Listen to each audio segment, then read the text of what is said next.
All right, so we've been talking about the hierarchy of mathematical operations, which ones are more powerful or stronger, and which ones are less powerful or weaker. The way we're going to practice this is by looking at an expression and seeing how we would use that hierarchy to simplify that expression. So take a look over here with me. We're going to try out this example. So I have the expression 3 times the quantity 4 squared plus 5 minus the quantity 1 plus 1 cubed. So I'm using the term, the word quantity whenever I run into parentheses, because it tells me that I have, that I'm describing sort of the numbers that are inside those parentheses. So 3 times the quantity 4 squared plus 5 minus the quantity 1 plus 1 cubed. So the question is, this is a numeric expression, by the way, and the reason is there's no symbol in this whole expression. It's all numbers. So we should be able to evaluate. Again, the term evaluate means that I'm going to get a numeric or a number answer at the end of it all. So let's try to evaluate it by asking, what should I do first?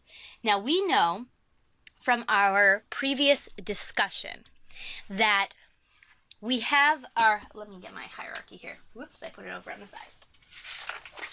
Okay, we have our hierarchy of most powerful to least powerful operations. We always simplify the most powerful first, and we move backwards by doing then second, well, what should I say? The most powerful, then we go to the medium, the average powerful operations, and then to the weakest operations. And the caveat, or the warning, this is the exception to the rule, is parentheses. You always look for the parentheses first. So we're talking inside the parentheses. We're not talking about what's going on outside the parentheses. We want to know if there are any parentheses that need some simplification to happen inside. So let's look at our example again. I see 2 sets of parentheses. There are parentheses around the number 4, and there are parentheses around 1 plus 1. Now, looking at the first set of parentheses over here where the number 4 is, we don't really need to do anything there. There's nothing to simplify inside the parentheses, so I can ignore it. There's nothing to do inside, so we let it go. That's not true about the second set of parentheses, because this, well, let me underline it here. This second set of parentheses, 1 plus 1, needs to be simplified, needs to be condensed down into one number. So since its parentheses come first, I'm going to simplify 1 plus 1 to 2. So this number, I'm actually going to just cross this out and write 2. So I now have the expression 3 times the quantity 4 squared plus 5 minus the quantity 2 cubed. Okay. Looking at that now, all of the parentheses have a single number on the inside, or at least there's no way for me to reduce it further. And I'm going to throw that out there because if we had a symbol in here, we might not be able to simplify. I mean, sometimes you just have to look at the parentheses and say there's nothing I can do to simplify. In this case, there was, and we did. Okay, looking at our hierarchy again, or thinking about PEMDAS, depending on how you're most comfortable thinking of this. The most powerful operation is, or are, exponents and roots. Exponents and roots are the 2 most powerful operations. Exponents make things get bigger, roots make things get smaller.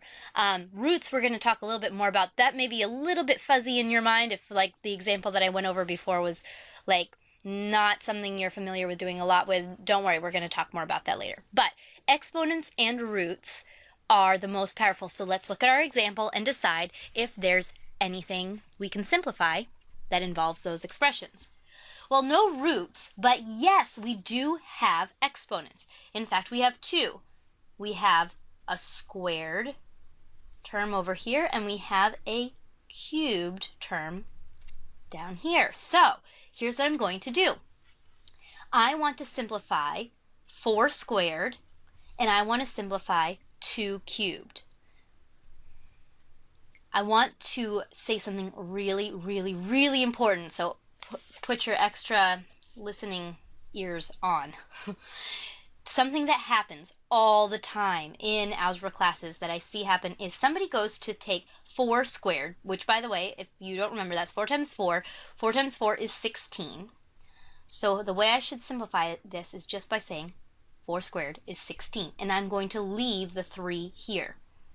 See, I just simplified it. I didn't touch the 3. So here's the important thing. When you square something, it only squares the number next to it. I can't tell you how many times I see somebody try to square this number over here. Don't do that. That does not work. Don't square the 3. The square only affects the number right next to it. So we're going to erase that arrow. Don't square the 3, just square the 4. The way I used to remind my students of this. Here's my weird story, but you're going to remember this. All right, I have a friend who thought it would be fun. Now, I do not recommend doing this for many reasons, but don't do this. He decided it would be fun. His friend had a taser. He wanted to find out what it felt like to be tased. So he got together with a bunch of friends, and they spent the afternoon tasing each other and finding out what would happen. I guess it all ended well because he lived through the experience, but I really don't recommend doing that at home. Don't take this as a recommendation to do that. I'll get in big trouble. Okay, so that being said, he learned something that I did not know about tasing. Did you know that tasers only will shock the person that it's immediately touching? So if I was holding somebody's hand who got tased, it would not transfer to me. They would get tased, and I would not. On the other hand, if the taser hit me, I would get tased and they would not. All right, so important life information, right? Well, you think it's not important until you apply it to exponents, believe it or not. So look at this. Here's your taser explanation. Think of exponents as a taser. It is going to directly affect the number right next to it. It's like it's shocking the 4 and turning it into a 16. However, just because the 3 is touching the 4 does not mean this guy is unaffected. He stays a 3. So the only guy who gets zapped by the exponent is the 4. It's just the one that it's touching. All right, so I'll give you a chance to let that sink in. I know it's a weird analogy, but you'll probably remember it, and hopefully it'll save you some crazy, unfortunate algebra mistakes in the future. Okay, back to our equation. The second part of the equation that has a exponent is the 3. Now we're cubing the 2, right? Because we combine 1 and 1. So this is really, let me write it up here. I don't want to confuse us later. This is really 2 cubed. So 2 cubed means 2 times 2 times 2. Just in case that is something that fell out of your brain over the summer, I'll put that back in there. 2 cubed means 2 times 2 times 2. So the value of this expression is 8. 2 times 2 times 2 is 8. If you don't believe me, you can pull that calculator out and check me, but it really is. 2 cubed is 8. All right, we didn't touch the 5. We didn't touch the minus sign, right? Because our little 3 here, it tased our 2. It zapped our 2 and made it an 8. It did not touch that subtraction sign. So don't change it. Leave it be. All right, and we have now 3 times the quantity 16 plus 5 minus 8. Okay, review what we've talked about. The first thing we did is that we simplified anything going on within parentheses. The second thing we did is we addressed the most powerful operations, which were the square and the cube. And then or basically any exponents from left to right. And we did that from left to right. Now we're going to look at our second most powerful operation, which would be anything multiplication or division, which we do have one. I know you don't see a multiplication sign, but right here, 3 parentheses 16, remember, means that we're actually multiplying. 3 times 16. Which is the quantity 48. So I'm going to simplify 3 times 16 to 48. And I'm not going to touch anything else because there are no other situations where we're multiplying or dividing. So we're moving down our hierarchy. We did parentheses first, then we evaluated any exponents or roots from left to right, then we evaluated any multiplication or division from left to right, and now we're left with the weakest operations. We have addition and we have subtraction left. Everything else is done.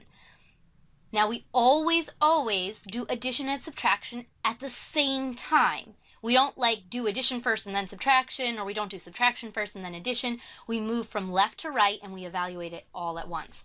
So we're going to do that by saying, what is 48 plus 5, which would be 53. And then we're going to take 53 and subtract 8. So see how we're moving from left to right. 48 plus 5 is 53. 53 minus 8 then is 45. So the answer to our whole expression here is 45. I'll let you just take a moment to take that in. As you're looking at it, I'm just going to run through what we just, like a review of what we just did. We evaluated parentheses first. We looked for anything. We had two sets of parentheses. One had a 4 in it. There was nothing really to do there, so we ignored it. And then we also had a set of parentheses that had 1 plus 1, so we simplified. Okay, that was our first step, and we completed it. Our second step was to look for the most powerful operations and complete them left to right. That would be exponents or roots. We had two exponents. We completed them left to right. We only had our exponent zap the number right next to it. We didn't have it zap anything else, just the number right next to it. Then we moved to the next level, which was multiplication or division. We found one situation where there was multiplication and completed it, which left us with our last and final, what should I say, like, I'm going to put an arrow here. Our last version of the expression, which is 48 plus 5 minus 8. So we have just addition and subtraction, our weak operations. We complete them left to right, and we got the answer of 45. So that is how we evaluate a numeric expression. So we're going to take a short break, and then when we come back, we're going to look at expressions that involve symbols as well. So not just the numeric expressions, but what we do to simplify expressions with symbols, and then what it means to evaluate that kind of expression.